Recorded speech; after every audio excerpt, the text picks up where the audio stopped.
Hey there, Carl Munson here from Good Morning Portugal, and more recently come to Curia.com, Curia.com. Now, I'm responding to a message on Pure Portugal, Living the Good Life. Thank you, Karen, for your prompt. I remember a while back, Carl Munson doing a couple of videos on starting or getting set up as a business in Portugal. I'm currently trying to get my head around the whole process, yes, and wondered if there was a finished video or podcast and what to do. Thanks for the prompt, Karen. I'll do my best here. I don't think it's possible to create a single video that would cover every aspect. So I'm going to kick off and consolidate the knowledge that I've gained over the last year or so. And I have started a business here, and I do work for a company based in Portugal, in Aveiro. So I'm going to start you off with 3 steps, okay? And the first step is to get your NIF number, okay? NIF, the thing you get asked for in the supermarket or in a shop when they say contribuinte. And that's your NIF or NIF number, and you get that from Finanças, which is a place, the Finanças office, which is a place that you'll be going to invariably from time to time to catch up with all sorts of things to do with your business. But that's the place to go. You can get a NIF number even with an English address, or we managed to in our first go at Alcobaça. So that's the first thing to say, I suppose, is get your NIF number, but things do vary, okay? And that's why it's difficult to make videos that are absolutely comprehensive and completely accurate, because things do vary from office to office. It's like people's opinions, you know. You'll get people who give you a definite answer about something. You talk to somebody else and they'll be definitely different to the one you just heard. But I think most people will agree with me that to do anything in Portugal in a business context, you do need your NIF number, your NIF number, okay? So get that, go to Finanças and get your NIF number. Okay, the second thing you need to do is get an accountant, all right? Now, there are brave, possibly foolhardy people, and yeah, I think I'm in the latter category, because I did get an accountant. I think it's useful to get an English-speaking accountant, and I'm hesitating there because my current accountant doesn't speak English, but his son does, so that makes for an interesting set of circumstances. But the first thing is get an accountant. If they speak English, that's a bonus, okay? You're in Portugal, for heaven's sake. So, you know, the main thing is to get somebody who knows the Portuguese system, and obviously there'll be a native Portuguese speaker. If they speak English, that's a brilliant and an excellent bonus. I would also recommend getting somebody local, because you will be going to see them to get their help on things. And it's really handy. My accountant is in my town. I can just walk down and have a coffee and have a chat with him, which is really good. If you've got an accountant who's miles away, that's gonna add up eventually. So if you can get a well-recommended local accountant who knows the system, I really don't recommend trying to fathom the system yourself, because the other aspect of the Finanças that I just mentioned before is that a lot of the work is done via the portal. The financial portal, the Finanças online, if you like.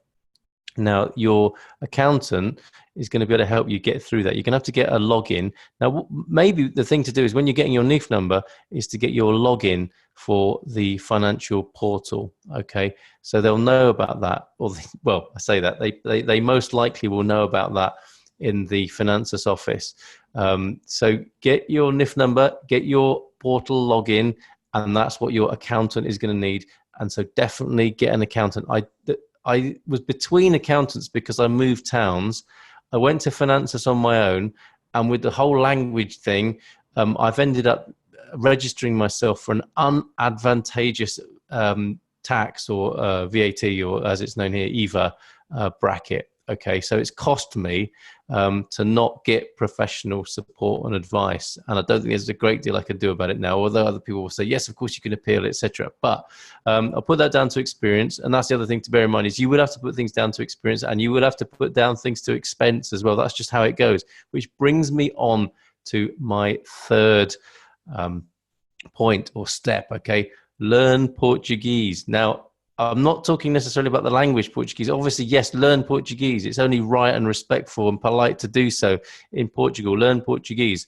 The Portuguese I'm thinking about is a state of mind. Portuguese, E-A-S-E at the end, ease, okay?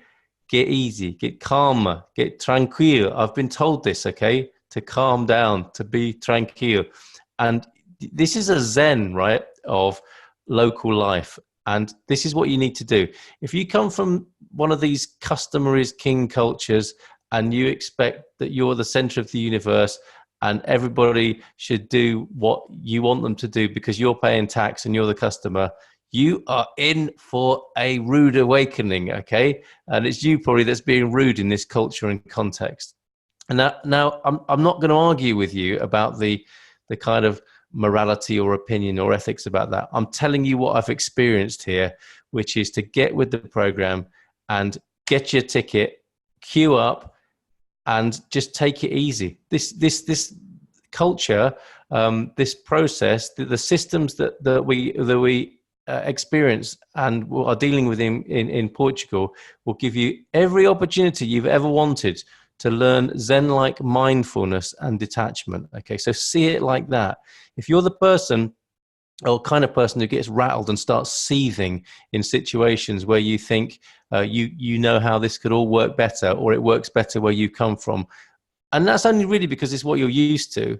But if you're that kind of person, you are going to get hot under the collar. And you don't want to be getting hot under the collar on a day like we've got today and getting huffy and puffy. Because when they're shut, they're shut. When they're open, they're open. When it's your turn, you wait for your turn. And when it's your turn, you get your turn and enjoy your turn. But you got to cultivate a way, if not enjoying waiting, at least being indifferent to it, because that's what people do here. Okay, they're polite and respectful, and you wait your turn, you queue up, and then when it's your turn, you get full attention and you can get your needs met.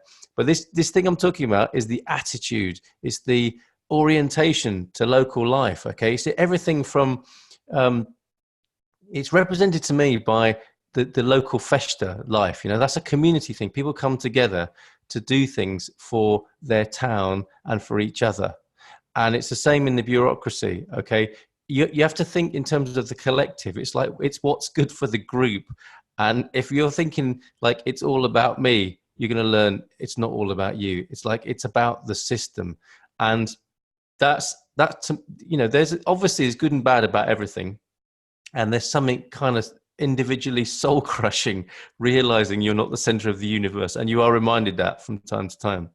So you just got to get your place in the system, and you've got to follow the rules, and you've got to follow the procedure. And like I said before, this is the perfect example. If you thought, oh, mindfulness, I like the sound of that. Oh, yeah, I could be a Zen-like person. When I go and live in Portugal, I'm going to get a lot more relaxed and enjoy a better quality of life.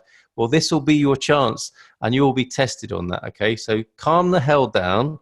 Take your ticket, sit down, take a book, enjoy yourself, and go with the flow. This is what I experience Portuguese people doing. They don't rail against the system, not in any obvious way. They may do that in a quiet, rebellious way, but there's no railing against the system in public offices, as far as I've seen. Okay, you are part of the machinery, and you need to find your place in that and follow the protocol and the process. And I'm sure you'll thank me one day, and you can buy me a beer and say, yes, I'm glad I chilled the hell out and just went with the process. And that's what this country can teach you, right? How to relax, how to detach, and how to craft a Zen-like mindful way of life. And that's got to be the best way. And that the real upside of that is what you've moved here for, right? Is a better quality of life. And that will all help with that. So first thing, get your NIF number. Second thing, get a decent and local accountant. Third thing, learn Portuguese. Get easy, right? And obviously, learn the language as well, but that's going to take a little bit longer. So I hope those 3 steps help. Put further questions in the comments. Very happy to talk about my experience. I've got my own consultancy business. I'm paying the EVA, and I'm also working with a company that started here in a very interesting incubator setting, right? Which is support for new businesses. And there are certain kinds of businesses in this country that are attracting incubator support with universities or enterprise agencies. That's something worth thinking about, because with that we've had incredible support. Okay, there are a number of schemes and funds available to help certain kinds of businesses. So that's something to be aware of as well. But take your time, cultivate your Portuguese, and allow time, allow money. You won't be able to do it quick. You won't be able to do it cheap, I don't think. You got to get with get with it as it is here in the country. So glad to answer any more questions on a private message. And good luck, boa sorte with your business here. And remember to enjoy life in this wonderful country.